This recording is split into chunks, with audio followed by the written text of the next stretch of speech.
In this video, we'll talk about the complex conjugate and how to think about division of complex numbers.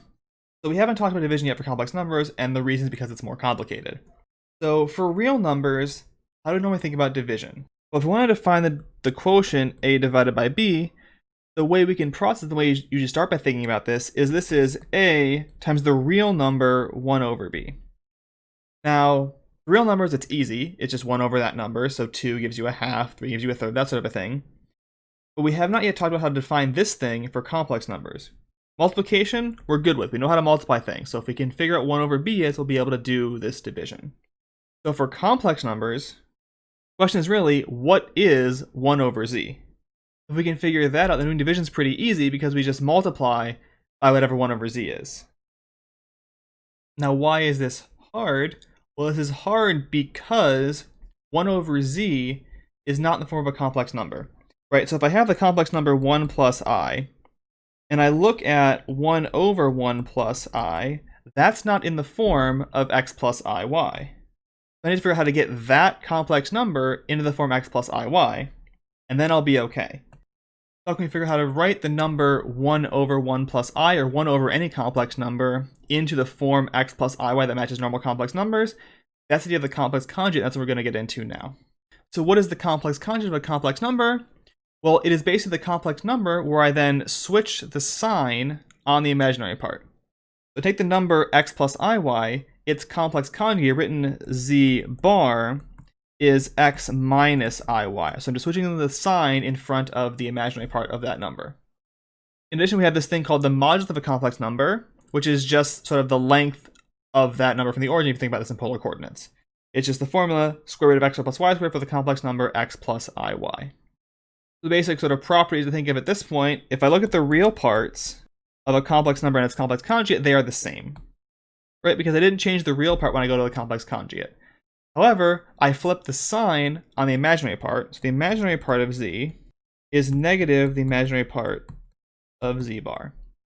That's just based on how I've defined the complex conjugate of a complex number. Now for this modulus thing, what do we notice?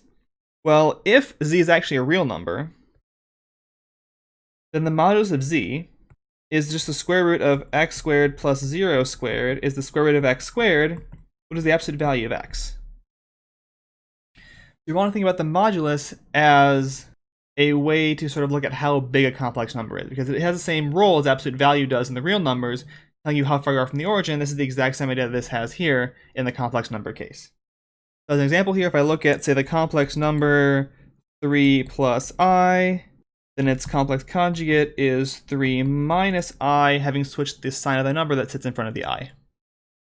There are some properties of complex conjugates, and the last one here is where we're really going to see why this is important. So if I look at z bar and take its conjugate, this gives me back the same number I started with in the first place. This is because if I switch the sign on the imaginary part twice, I get back where I started. I make it a minus, I make it a plus, I get back to where I started. Complex conjugate also play nicely with addition and multiplication. So if I add two complex numbers and take their complex conjugate, this is the same thing as adding z1 bar plus z2 bar, so I can split the conjugate over a sum. I can do the same for multiplication. Because it also works that way, you can distribute the minus sign, this works the same way that it should. Now, what if I multiply a complex number by its own complex conjugate? Let's work this one out. So if I have z times z bar, this is the number x plus iy, assuming that z is x plus iy, times x minus iy. We can FOIL this out. I get x squared plus iyx minus xiy minus I squared y squared. These two terms cancel out. They're the same with opposite signs. I squared becomes minus 1, cancels that minus sign, gives me an x squared plus y squared, which is the modulus of z squared. Now, why is this really important?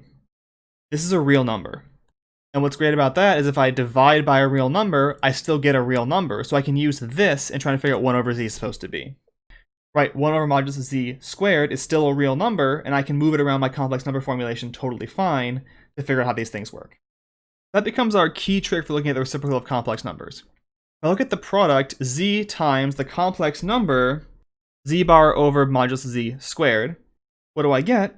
Well, because things work nicely with products, I can write this. This is the same thing as z times z bar over modulus of z squared. Based on our last calculation, the top is also modulus of z squared.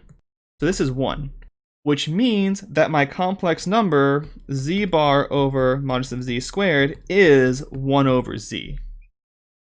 And the importance of this is that this side here is not in normal x plus iy form.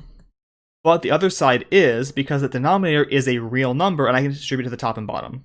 Which means it gives me a way to talk about the inverse. We can use this for multiplication to find the division we want to look for. As an example, let's look at finding the quotient of 2 plus 3i divided by 1 minus I. To do this right, the first thing I need to do is figure out what is 1 over 1 minus I in the normal complex number form, because this is the same thing as 2 plus 3i times 1 over 1 minus I. If I can figure this out, I'll be good to go. So, based on our work before, 1 over 1 minus I should be z bar over modulus of z squared. For z being 1 minus I, z bar, I change the sign on the imaginary part, gives me a 1 plus I.